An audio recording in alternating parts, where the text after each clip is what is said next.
I ordered a Bible recently. Yo, PRK, I got the Yeah. NRSV, bro. I'm waiting for it to arrive in the mail. Like, and then I'm gonna start reading it.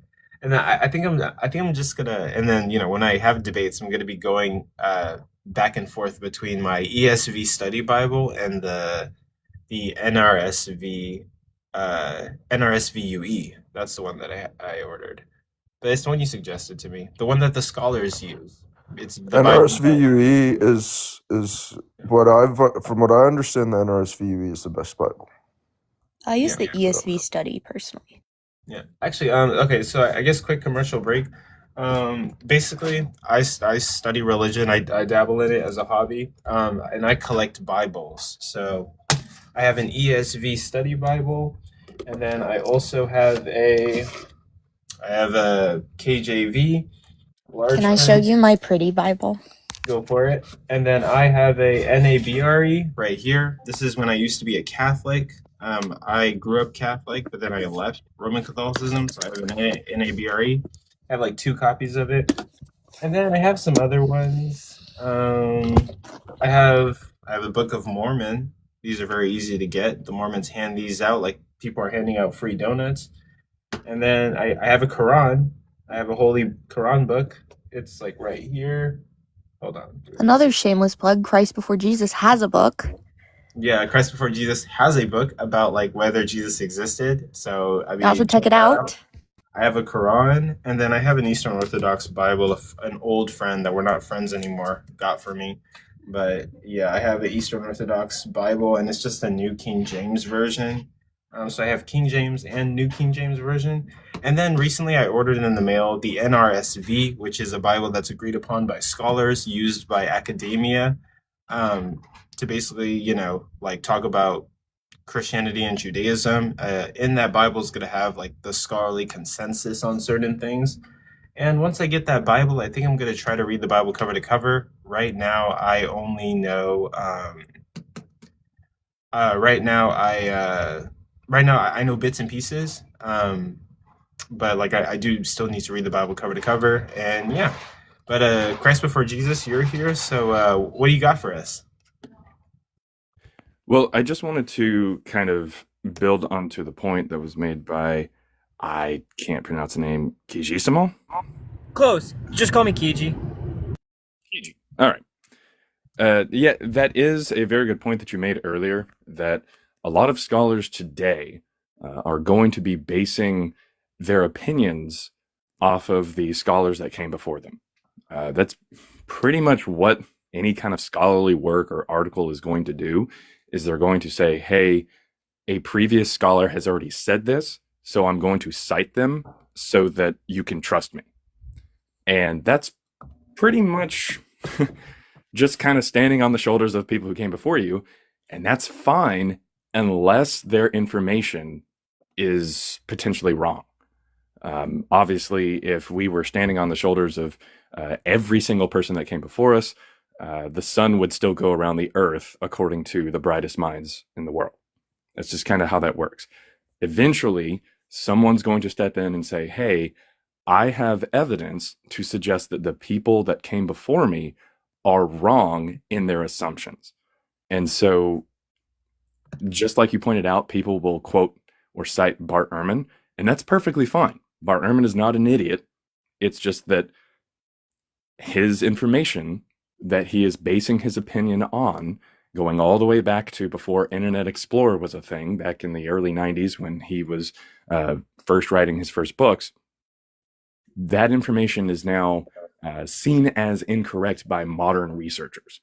And at the very least, questioned. I mean, that's just how that works. We're eventually going to have better means of looking at things than we did in the 80s or the 90s. Even when it comes to Bart Ehrman's blog that's coming out, or stuff that he's posting till today. Oh, yeah. Well, I mean, I actually just spoke. I bring this up from time to time. There's someone that I spoke to about three months ago on my live, who is an actual personal friend of Bart Ehrman, a former lecturing professor. And he mentioned that it's very possible that Bart Ehrman, once he retires, because he's done with his last class, I believe, so he's retiring now.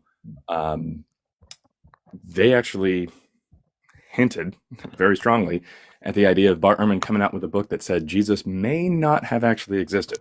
Now, of course, that gets just conjecture and speculation and everything like that, but it's coming from somebody who knows him personally, and also someone who is, like I said, a former lecturing professor, and said that he would actually agree with my view of mythicism, and that a surprisingly high amount of scholars within the field would agree with my definition of mythicism, which is just the idea that the natural Jesus, as presented by the New Testament, did not exist. What do you mean by like surprisingly high? I mean, I understand a kind of what you mean by that, but what do you mean surprisingly high? You say that we'd expect less just quoting scholars that to? couldn't. Well, considering the fact that you had suggested that there was, rounded up to 50, I would imagine that surprisingly high would just mean more than 50. Oh, okay, that's what you're saying. Okay, so, I mean, do you think there's more than 50? I don't know. Absolutely. I'm skeptical on that. I don't think we could find more than 50. I'm very skeptical of that. I mean, that's perfectly fine. Regardless of how many, as Coco said earlier, it doesn't really matter, because the argumentum ad populum isn't really, that's not necessarily how we find truth per se. And as Kiji mentioned earlier, most of the ones who are not buying into mythicism, or not going to say that mythicism is even a valid argument, these are people who are citing someone who came before them, who earlier on in his career stated that mythicists are fools that live in their mother's basement, which is Bart Ehrman. And again, if Bart Ehrman's assumptions, or the information he's basing his opinions on, if they are found to not be accurate or authentic, or as accurate or as authentic as he claims or thought, it doesn't really matter. I mean, while they may not be mythicists, they could still just be wrong. Yeah, they could be wrong. I'm not saying that it's like, certain or anything that he existed, but they could be wrong. I'm just saying, I mean, they have a lot of data access. They have peer review. I think there's like statistics involved, and there's like a formal method in place at this point that if there is, these scholars are going to be truth tracking. They're going to be able to keep aside things that are false, and more reliably understand what is true. And so I just think that when there's that type of consensus in the field, which I am skeptical there's more than 50 mythicist scholars with, let's just say with peer review, then I just, that's just kind of where I'm at with that. That's why I made that statement. I think that is a piece of evidence against mythicism. Also, I have Evidence, sure, just not good evidence, because just the amount of people doesn't really mean much. I mean, when they are there's 1.8 reliably billion true people on tracking, this planet who think that Jesus was divine. That doesn't really mean anything. But also, like, I have a couple questions actually, for my notes. You've probably talked about this before, so like might be boring. But like, what would you say about, so like, two of the people that I have, which would sort of be like people who could advocate for Jesus existing, would be like Josephus and like Tacitus. But like, what do you typically say about like Josephus' writings about Jesus? Me? Yeah. Oh, as far as the Testimonium Flavianum goes, that's pretty clearly Eusebius. I mean, there's not really much way around it. It's Eusebian in nature. It uses phrases that he uses a lot in Demonstratio Evangelica, over a dozen times. I mean, the passage itself breaks up a narrative about bad things that Pilate did, which is echoed over in Wars of the Jews, but without the Jesus paragraph inserted.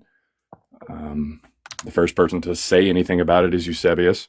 6 or 7 different church fathers before him quote Josephus, including Antiquities of the Jews, most notably Origen in the early to mid 3rd century, and they never mention even a piece of that particular passage. So it's pretty obvious that is definitely something that Eusebius comes up with, especially since Eusebius, he more or less is an admitted liar who says that he's going to employ tactics that Plato talks about when talking about how a lawyer would lie for the advancement of his client. Okay. And then what would you say about Tacitus? Tacitus, so there's actually on Brill, there's actually an article. Yes, it is put out by Richard Carrier, but it does mention some other scholars as well who have questioned the validity of the Christus line and said that it was added in the 4th to 5th century. Interestingly enough, the Christus line there around where he says the questions, and I say questions with an E because that's what it originally said, or at least the earliest version of it says that. When it says that the Christians were blamed for the fire in Rome in 64 and admitted guilt to it, there's a line there that said that Christus is where they get their name. So Christ is where they get their name. But that line is not mentioned by Tertullian. When Tertullian alludes to Tacitus's reference to them being unalived by Nero in roughly 200 CE, that's when Tertullian is talking about it. He doesn't make any mention of it or anything like that. It's not mentioned until the 5th century by a Christian named Sepulus Severus. So that's why some scholars have actually questioned the validity of it. And man, get down and lay down with this God. Drink that blood. Hold on, Say you what? show. I don't know what blob is on. He's probably a troll. Go ahead. Oh, No, I'm not. Oh, that was it. Person. Oh, okay. But okay, that's all I wanted. I'm gonna take notes on that later. But I have the recording, and also I wrote stuff down. I was typing some of the stuff that you said. Yeah, I heard typing. Yeah. Also, yeah, I need to look into your work. I've heard some good arguments for like mythicism. People saying that like certain documents and stuff. Like there's this I think it was like Everlasting, who was breaking down the entire thing to me, and it sounded pretty convincing. And he was talking about how certain things don't add up, and like, yeah, it very much likely could be the case Jesus didn't exist. And I'm like, okay, I probably need to look into this for sure. I just ran because like there's a lot of writings about Jesus and like certain people, Right. but yeah. What was that, Baker? I was just gonna say, like, a common argument, and I know CBJ has encountered it, is just the fact that, like, all of these things have to be right. So even if you have a credence level in these things that's pretty high, like, let's say you're like 80% confident that like everything in Josephus is interpolated in respects to Jesus or something. Then you know, if there's like 5 or 6 things that have to be right for mythicism to be true, like he's not mentioned Tacitus, he's not mentioned Josephus, he's not mentioned Paul isn't real, Paul didn't place him on earth, all of these things, the probability, you know, being above 50% is still, if you have an 80% belief in these things, is still going to be pretty hard to get to. I guess. I mean, the first clue that all of this kind of falls apart is just the redating of these texts. The understanding that the New Testament shows up in the 2nd century really places a dampener on the validity of the stories, especially since, like, for instance, let me give an actual example here. Get down and lay down with this God, man. With I don't know what he said, but that was funny. So in Pliny's letter to Trajan, he mentions that the deity that the Christians worship is Christ. He doesn't call him a man, doesn't mention anything from the New Testament, doesn't mention the Fiscus Judaicus, which was a tax levied against the Jewish people in 70, doesn't mention Jerusalem, Judea, or anything like that. Doesn't even say the name Jesus. Just says Christ, which is a title which was and this is Pliny, one that was placed on. This is Pliny, yes, in 111. So if we take a look at that, if you assume that the New Testament came out in the 1st century and the Gospels had already been circulating, and according to Christian history, there had already been 3, maybe even 4 popes, depending on who you ask, prior to this. then the identity of this Christ figure starts to come through regardless of the lack of information surrounding it. So there's no actual like details of who this Christ figure is. Just none. Right. It's just said that that's the deity. But if you assume that they had already talked about this Christ figure to the point to where it's already in your mind that anything that says Christ in relation to the Christians is going to be Jesus, okay, well then this Pliny letter is talking about Jesus. But if you understand that the Gospels come later, with the first Gospel being published roughly 3 decades after Pliny's letter, then all of a sudden this Christ doesn't have to be Jesus. Not at all. There's not really any indication of it. In fact, this Christ could very clearly be something that was a god that was worshipped there in Pliny's actual region that he was a governor of Bithynia and Pontus, which would be Serapis. And Serapis was worshipped there. It was also worshipped in Alexandria, where 2 decades after Pliny's letter, we get a letter from Emperor Hadrian down to Alexandria saying that the Christians worship Serapis. Interesting. I mean, yeah, I don't have much to say against that. It's not like I have I'd have to think about that. It's just a timing thing, is basically what I'm saying.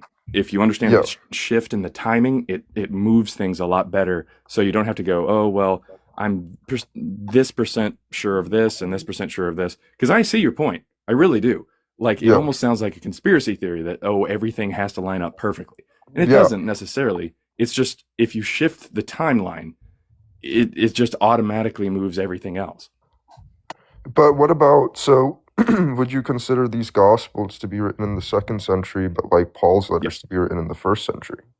Is that ever I don't consider that at all on the table for you, or no? Nope. I line up with what Nina Livesey says about how the Pauline epistles are written in the 2nd century. When she wrote her book, scholar Nina Livesey, she initially had thought that Paul was a real person, presented by an earlier version, or at least possibly a proto version of Acts that discussed the historicity of Paul and talked about him as a real person. And then the supragraphical works were written later by the Marcionites.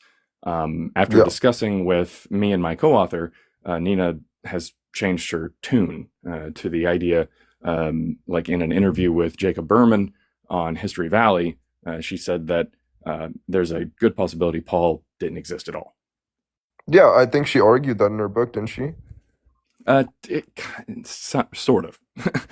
Within her book, it kind of left a little bit of a question mark as to what her stance was on the historicity of Paul. When she spoke with me and my co-author, she was wanting to know if there was a potential, because she took our work seriously and asked us if there was anything within the book of Acts, any chapters that seemed to be an earlier version that could have possibly existed prior. And unfortunately, we saw that all of Acts was pretty much written by the same author. There's not really any section that we could dig out that was established earlier or something like that. Was the author Luke? But the person who wrote all of Acts wrote the beginning 3 chapters of Luke and roughly the last 2 chapters of Luke, roughly. Yeah, the rest of Luke comes from Marcion, his Evangelion. Yeah, but how can we be so confident in that hypothesis? I mean, it's just it is a hypothesis, right? Maybe Paul is being made up off of the book of Acts, right? And that's kind of what it's saying. And then there was anti-Judaizers that like, wait, are you saying it's like kind of a part of the Marcionites were anti-Judaizers, and they're the people who wrote the letters, and that kind of explains why it says that Paul had disputes with Peter and James. Gotcha. Is that kind of what you're saying? No, it would be a little flipped. Close, but just flip the roles. Paul is presented he's presented by the Marcionites in 144 in that New Testament canon, and then the book of Acts is written by somebody who does not like Marcion. The book of Acts is explicit in saying that Paul was not even allowed by the Holy Spirit and Jesus to go into Marcion's home province to speak. Just straight up, like, he travels all around, but when he goes to Marcion's home province, the Spirit of Jesus would not let him enter. It then says that while dealing with the men over in Athens, Paul talks, or at least mentions for a time, the altar to the unknown God, who is the God the Father figure in Marcion's evangelism, his theology. Right? Say what? I think that's in Acts 17. Yeah, I think so. There where he's over in at Mars Hill. Yeah. So he basically is trying to say that the unknown God is different from what, or he's kind of more or less chastising them for having a unknown God altar and kind of explaining the true God. I mean, that's the point. But Marcion's theology was that Jesus was the son of not Yahweh, but rather an unknown God known as God the Father. That's right. Very laid out in Origen's and Origen and Tertullian's text against him that talked about how he believed in an unknown God. The term he used was like alien or foreign God. And then you're kind of saying Marcion lines up with that because that's what they believed. Marcion lines up with what? With like Paul, like believing in like it's saying in his letters that he believes in an unknown God. Well, I mean, he doesn't explicitly say, I guess, the unknown God per se. He's more just kind of talking about like Christian churches and whatnot, and how to be a good Christian or how to run a Christian church. But the theology of Marcion is found more in his book Antitheses, which is mentioned, by the way, in 2 Timothy. No, sorry, my bad. 1 Timothy. Going on. But anyone else got questions or points that they want to make? Blink 281. Do you have a point that you want to make? By the way, nice band. 82. That would be an awesome tribute band. I was trying to be pretentious with the 281, so I made it 281. I know it's 182, but anyway, what I was trying to say was, when it comes to the Bible and it say, obey your mother and father, or you will perish. Does that mean to unalive your children, or what does that mean? I know it's a lot of Bible scholars on here. Could anyone tell me what that means? That's got to be a question for Prook, right? Like that. Probably. Pirke, you want to take it on? Do you call him Prook? That's so funny. That was his name. Everyone called him Prook. It's PRK. I call him PRK. Yeah. I'm just assuming the vowels. That's, It's like Yahweh, but like. I mean, to be fair, on AR's panel, everybody calls him Prook. That's crazy. I mean, can anyone answer the question that I just asked? Yeah, I didn't hear. What did you say? I said, when it say obey your mother and father in the Bible, I don't remember the exact verses. I believe it's like 3 or 4 verses. Yeah, what about it? I don't take much of what the Bible, the Gospels say seriously. I mean, but what about it? He's a Christian, by the way.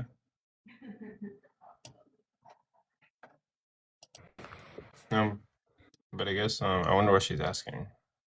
Yeah, sorry if I abruptly cut off there when I was talking to CBJ. I had to talk to someone. But yeah, You'd be totally good. I mean, like, the Bible does have verses that say, like, dash your kids against the rocks.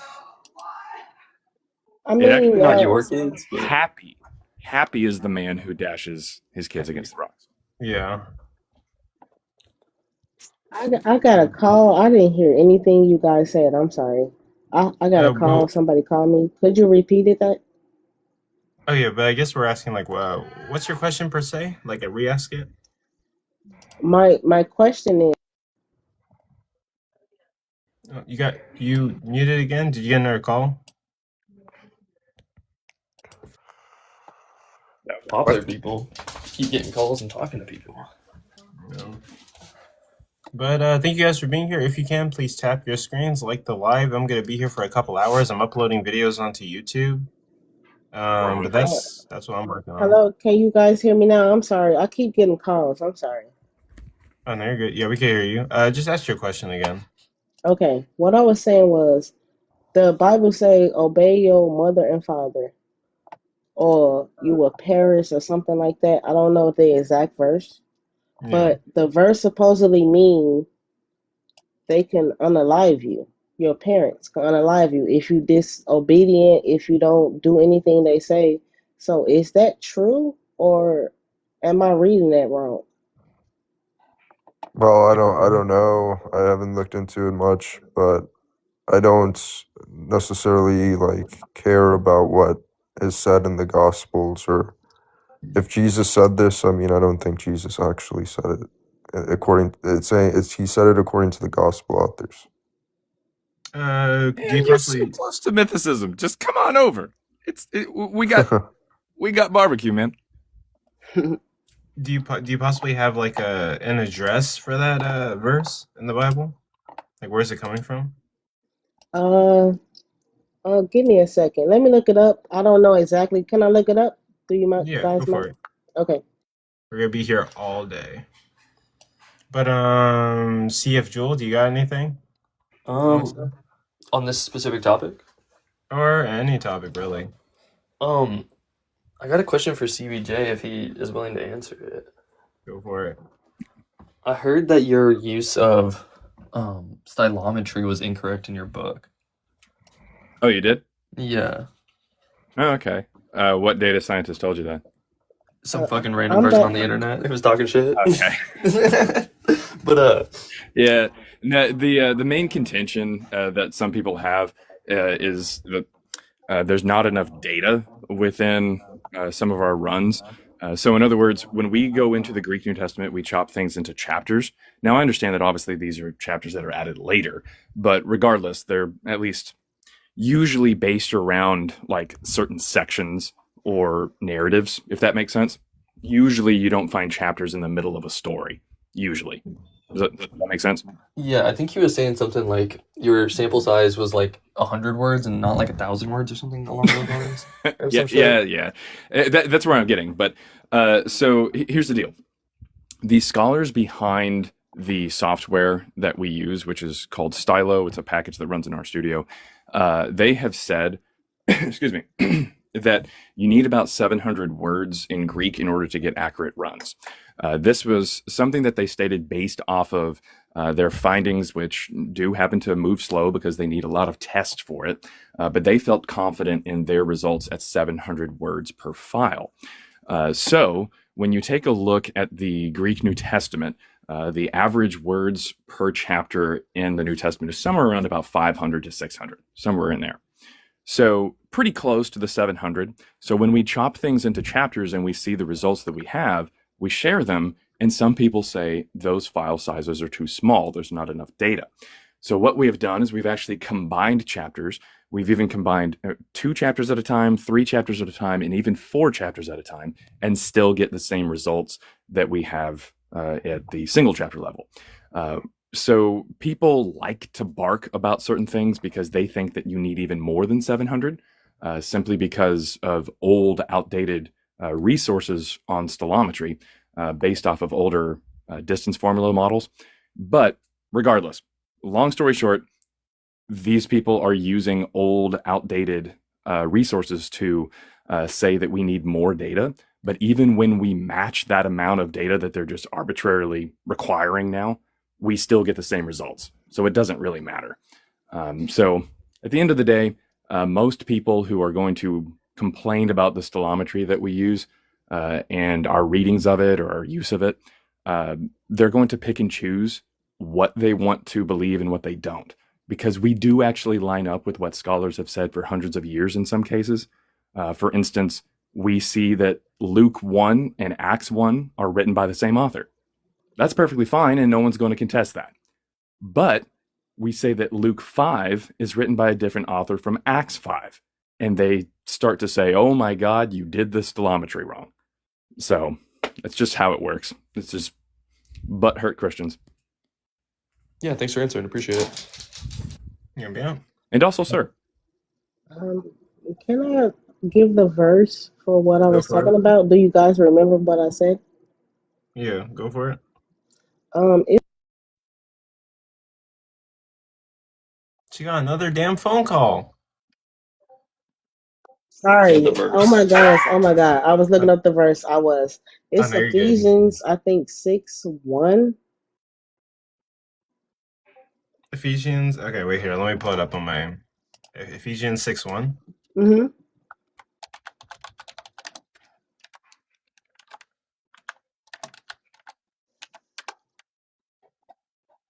Oh, children and parents. So this book Mhm. may have been written by someone who we can't identify, but yeah. Could you read the verse, please, host? Children, obey your parents in the Lord, for this is right. Right. The rest of it? That would be Ephesians 6:1, but like let me see if I can read further. Mhm. Honor your father and mother. This is the first commandment with the promise that it may go well with you and that you may live long in the land. Fathers, do not provoke your children to anger, but bring them up in the discipline and instruction of the Lord. Mm-hmm. Exactly. So if you, because not listening to your parents is categorically a sin, is it not?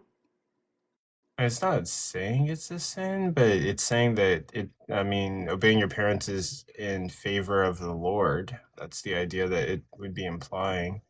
Right. So disrespecting the Lord or not listening to the Lord is considered a sin, is it not? I mean, it would be a reach, but I guess maybe. A reach is crazy, but okay. So even if it is a reach, so disobeying your parents, I'm focusing on this one particular verse because I grew up and I obeyed this particular verse because that's what made me believe in God and stuff. Obey your parents. You should obey your parents because your parents birthed you, right? So it's just like Yeah. if you disobey your parents, you could automatically like be sinful. Um. Say it one more time. Aut- Actually, wait. Okay, yeah. If you Disobeying disobey your your parents, parents automatically make you sinful. I mean, yeah, that could maybe possibly be read from like this specific text. Yeah. Yeah. But what did it have to do with like parents are supposed to like hurt their children if they disobey them?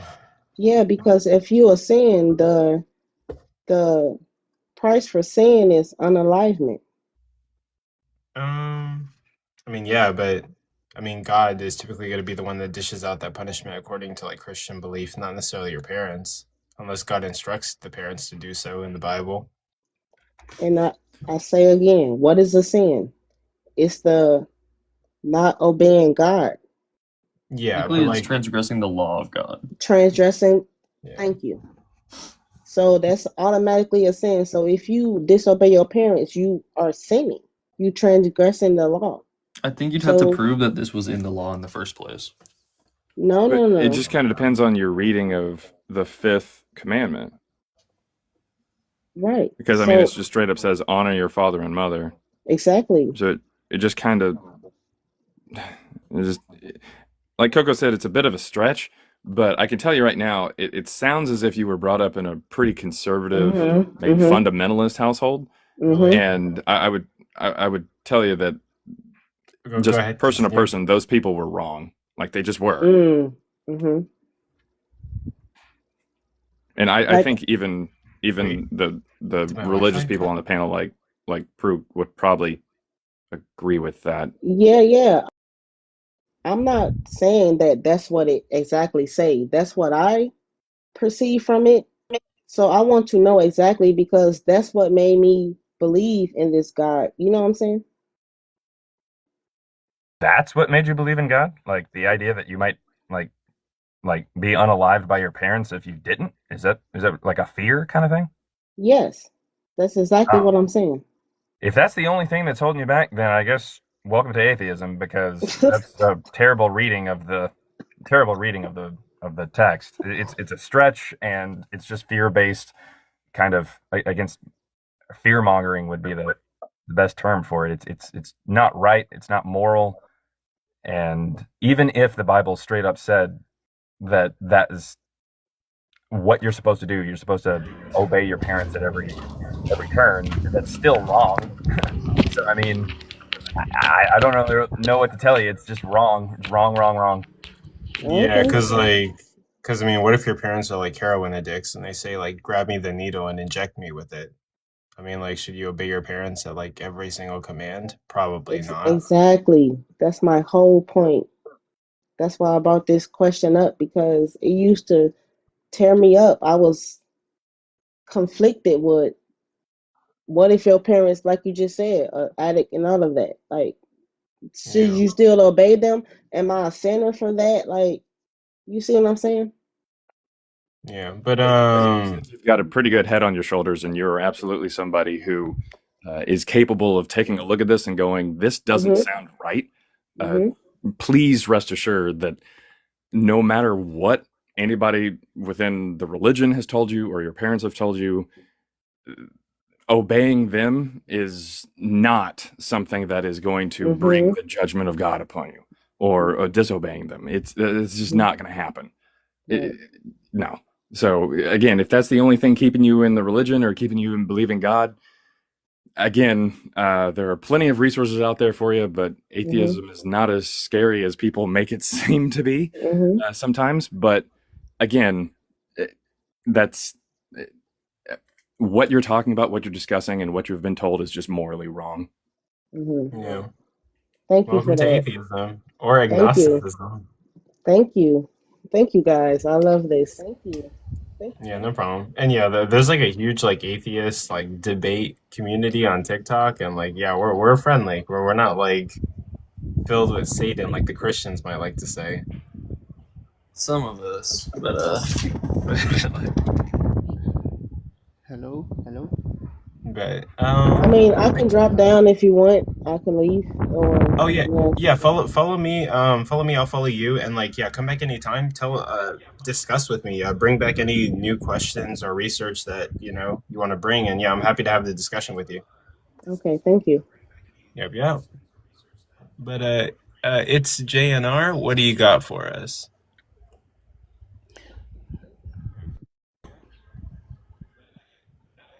Oh, we can't hear you if you're talking. It's JNR. So I was just passing by, and I was okay. Can you hear me now? Yeah, we can hear you. Is it okay? So I was just passing by, and I was curious about the discussion, and I just wanted to show my opinion on the scripture that she pulled, that children, obey your parents in the Lord, for this is right. Ephesians chapter 1, verse 6, verse 1, Or chapter 6, verse 1, but it's like 1 to 4. Okay, so I think obey your parents in the Lord is in the context that it's talking about people who are in the Christian family, right? And it's trying to convey that if you're a child and you are being brought to the world, first of all, there are so many religions in the world, there are so many voices in the world, so many choices in the world. But this scripture is trying to say that, listen, it is guaranteed that you are safe. You are safe at where you are. So obey your parents in the Lord. It doesn't mean that when your parent says that go and drink poison, you just go and drink poison. No. In the Lord means that you are aware. You are aware of good and bad. You are aware that you are a Christian. You have all these things in place, right? And you should have this God that wherever you are doing, all good things. That what you're saying is demonstrably false, man.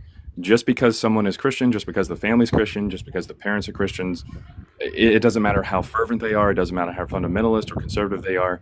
They're still going to mess up. They're still going to ask you to do things that aren't good. They're Yeah, humans.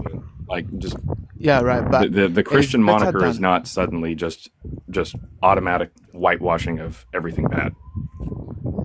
yes. But I'm trying to say that it is safer. It is safer that than not knowing where you are going at all, not knowing where you are at all. It's like a guarantee that listen, obey your No, parents because nope, it is nope. better. Also incorrect. Also incorrect. There is no guarantee that it is going to be safer simply because of the fact that it is Christian. In fact, in many homes, depending on if the kid is part of the LGBTQIA plus community or something like that, then they are not safe at home. That Okay, is so not let me even talk not about even remotely close. why I became That's not a even Christian. yeah. Why I became a Christian so that you understand where I'm coming from. The reason why I became a Christian. So at age 17 I became a Christian because there were a lot of options around atheism, Buddhism, a lot of religions, so many voices, a lot of pastors, prophets, so many voices. I didn't know what to choose, right? I didn't know what to choose. Obviously there is a truth there is a truth in all the religions, right? So I was like, God, No. if you are Where really did you get there, that? if it is true, Where did you get Where'd that you get idea? that? the idea that God exists, What? No. Where'd you get the idea that there's truth in all the religions? Yeah. obviously there's gonna be some truth because What, there is not what do gonna you be mean? nothing. Obviously. There's gonna be some truth. There's some No. truth in Spider-Man comic books. I mean, Yeah. but like, Yeah, I'm trying. Yeah, but that has yes, to be there's some truth in demonstrated. Buddha. Is there's some truth in Buddhism. There's some truth in Islamic religion. There's some truth in Christianic religion. I wasn't a Christian. I didn't believe in God. Like, why the fuck should I care about God? Like somebody who died so many years ago, why should I believe in him? These are the questions I was asking myself. I wasn't there. I was just born, and they were like, "Oh, believe in Jesus Christ. He came to save your life, and you go to heaven." I was like, I don't know this person. I don't have any relationship with this person, so I was confused. Now, it is for me to find my way, to find the truth, to find where I belong to. Okay, You so how understand? did So you ascertain that Christianity is true? What rational reason do yeah, we have to believe it's true? yeah. So I told myself that okay, I'm going to try Christianity, right, with an open mind. Not saying that I'm believing. No, I told myself that God, if you exist, show me, prove to me. That's what I said. And when you consider all the religions, none of the prophets, none of them are giving a guarantee or are showing a way that there is life after death. So, first of all, the reason why I'm a Christian is because of life after death. You try Mormonism? Did you try Islam with an open mind? Yes, I did. So, the You reason did. why I chose Okay, so if you Christianity, tried Islam with an open mind or Mormonism, you would know that Joseph Smith and Muhammad were apparently prophets who literally got to talk to God and got a guarantee. So where are you getting that idea?